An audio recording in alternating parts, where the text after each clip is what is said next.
हमारे साथ हैं रघुनाथ, हमारे साथ हैं रघुनाथ, हमें किस बात की चिंता। चरण में रख दिया जब मात, हमें किस बात की चिंता। किया करते हो क्यों दिन रात, तुम बिन बात की चिंता। किया करते हो क्यों दिन रात, तुम बेबात की चिंता। अरे मेरे स्वामी को रहती है मेरी हर बात की चिंता। चरण में रख दिया जब मात, हमें किस बात की चिंता।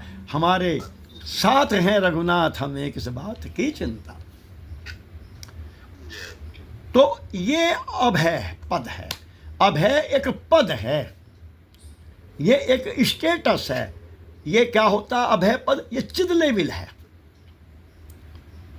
ये उस परमानंद तत्व ज्ञान की सत्ता का एक लेवल है, जहां जब जीव का आत्मज्ञान होता है, राम परमात्मा का तत्व बोध होता है, तो वो उस चिद लेवल पर चला जाता है, जहां पर उसको ना नीचे वापस आने का डर, ना कहीं आगे जाने का डर, ना इधर होने का, ना कुछ कम होने का, ना कुछ घटने का, ना बढ़ने का डर, ना कुछ खोने का डर, ना चेंज होने का डर।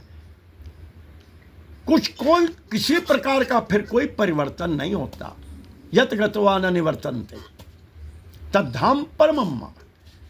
उसी का नाम चिद लेवल का, उस चिद स्टेटस का नाम ही अभय पद भगवान का धाम है। धाम माने चिद लेवल, चिद स्टेटस। हम उस स्टेटस पे पहुंच गए। जैसे आकाश में जा कर के और बताते हैं ऊपर एक आकाश की, जहाँ पृथ्वी की गुरुत्वाकर्षण शक्ति जहाँ समाप्त होती है तो और अगले ग्रहों की कोई सी होती है, तो वहाँ पे एक वैक्यूम, वो एक स्पेस आता है, उसमें हवाई जहाज भी रुक जाता है और लोग बाग निकल के घूमते हैं पैदल, ना नीचे गिरते ना ऊपर गिर जाते। उसको कुछ कहते हैं, कुछ उसको, वो जो भीम ने जो हाथियों के ऊपर फेंके थे महाभारत में, वो वहाँ हैं सब, उनके कंकाल वहाँ हैं। तो वो एक स्टेटस है, उसको नाम है कुछ। फिर अगले ग्रह में जब जाएंगे तो उसकी गुरुत्वाकर्षण शक्ति प्रारंभ होगी। तो खैर, तो पर जब भक्त साधक और योगी जब ज्ञान की उस चिद लेवल पर पहुंचता है तो उसे का नाम अभय पद है। वही भगवान का धाम है। वहां पे आप जैसे आकाश में चलते हैं लोग, इस भौतिक आकाश में, तो वो तो चिद आकाश है,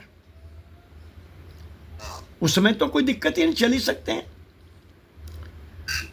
तो वो प्राप्त करना, फिर वहां जा करके ना तो फिर गिरने का डर, अगर कोई बिल्कुल कमजोर भी होगा डरपोक, और उससे भी कहेंगे आ जाओ बाबा जी आप भी घूम लो, बाहर आ जाओ इसमें से, एरोप्लेन में से, वो कहेगा नीचे गिर जाएंगे धरती पे, कहें नहीं बाबा जी देखो हम घूम रहे, नहीं गिरते यहाँ। तो वो कहेगा फिर हम ऊपर को उड़ जाएंगे, ऊपर खींच लगी अगले ग्रह की, नहीं बाबा यहाँ से कोई वो ऊपर वाला भी ग्रह की आकर्षण शक्ति नहीं खींचती, गुरुत्वाकर्षण। तो वो फिर सबको अभयम हो जाता है। अभय ददामि एतत् व्रतम् अभयम सर्वभूते। अभय का मतलब है जिसको किसी भय की आप कोई भी कल्पना भी ना करा सके। कुछ भी कहो, कुछ भी उसे कोई डराओ, तुम ऐसे हो जाओगे, तुम वहां चले जाओगे, तुम ये करोगे, तुम घट जाओगे, तुम बढ़ जाओगे, तुम वो उसको वहां जाके लगता है कि अब कोई चेंज नहीं होगी, ना मुझ में और ना इसमें, इदम में, ना अहम में ना इदम में, अब कोई परिवर्तन, वो अपरिवर्तनीय, उसका नाम है अच्युतानंद। वही परमात्मा अच्युत है, अब इसमें कोई ना घटेगा ना बढ़ेगा। वो अवस्था है परमात्मा की, वो जो चिद लेवल है, वो अभय पद है, वो परमात्मा दे देते हैं। और अगर उसको आप तत्व में पूछो कि भगवान क्या दे देते हैं, तो भगवान उसको अपने तत्व का बोध करा देते हैं। तुम्हारी कृपा तुम्हें रघुनंदन, बस केवल यह करते हैं आप, जाने भगत भगत और चंदन, वो अपने को जना देते हैं। सोई जाने ही जही देहु जना, जना देते हैं फिर। और बस जब भगवान को जना दिया अपने आप को, तो जानत तुम ही हो जाई। वृत्ति सारूपम इतरत्र, तो जीव भी वृत्ति सारूपम रामाकार तदाकार ज्ञानाकार तत्वाकार हो जाता है। और परमात्मा क्या है? ज्ञान अखंड एक सीतावर। तो जीव भी क्या हो जाता है? अखंड ज्ञान स्वरूप हो जाता है। क्या हो जाता है जीव फिर? सत्यम ज्ञानम अनंतम ब्रह्म, ये हो जाता है।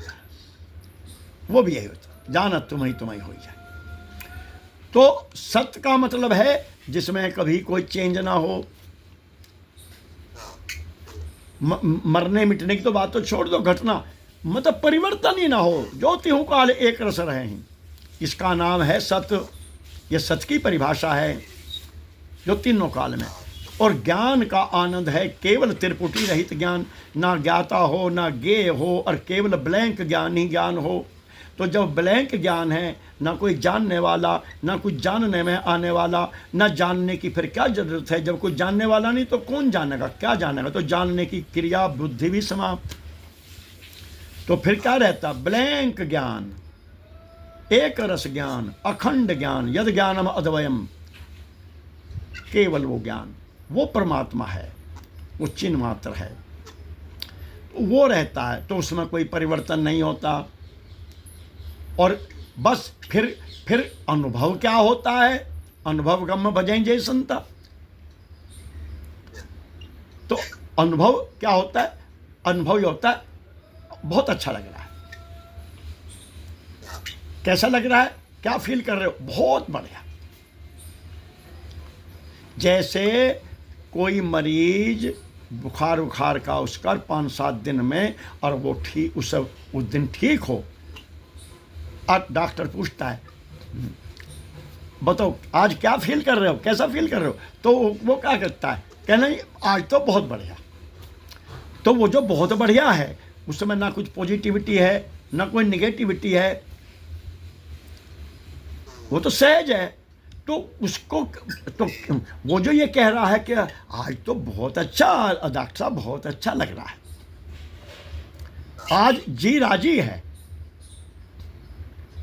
अब क्यों राजी है जीव? उसका तेरा जी आज क्यों राजी है? आज तो तबीयत बहुत अच्छी है, आज बहुत जी आनंद आ रहा, आज तो अखबार भी पढ़ा है, आज तो ये भी सुना है, आज तो खूब बात कर रहा है, ऐसा जी करता है घूम आऊं। तो इसे क्या हुआ? इसे क्या मिला? इसे कुछ नहीं मिला। इसमें जो दुख था वो दुखों का आत्यंतिक अभाव हुआ है। दुख माइनस हुए, सुख स्वरूप तो वो था ही। अरे स्वस्थ तो वो था ही, अगर अस्वस्थ ना होता। राजी खुशी तो वो था ही, अगर बीमार ना होता। मजा तो मौज तो उसकी आ ही रही थी, अगर प्रॉब्लम बीमारी ना होती। तो उसमें से वो हट जाती है, भय, वो जो अविद्या, अस्मिता, राग द्वेष, अभिनिवेश, ये माइनस हुए। वहां डॉक्टर ने ये काट दिए, सदगुरु वैद वचन विश्वासा, तो गुरुदेव ने ये काट दिए। और अब वो सहज हो गया, जीव पावनिज सहज स्वरूप मम दर्शन फल परम अनुपा। तो सहज स्वरूप जो है अपना सहज स्वरूप क्या है? ईश्वर अंश जीव अविनाशी, चेतन अमल सहज सुख राशि। तो सहज में सुख राशि है, जो आनंद सिंधु सुख राशि, ये भी आनंद है। बस अब वो पर प्राप्त हो गया, तो अब इसको सच्चिदानंद मिला।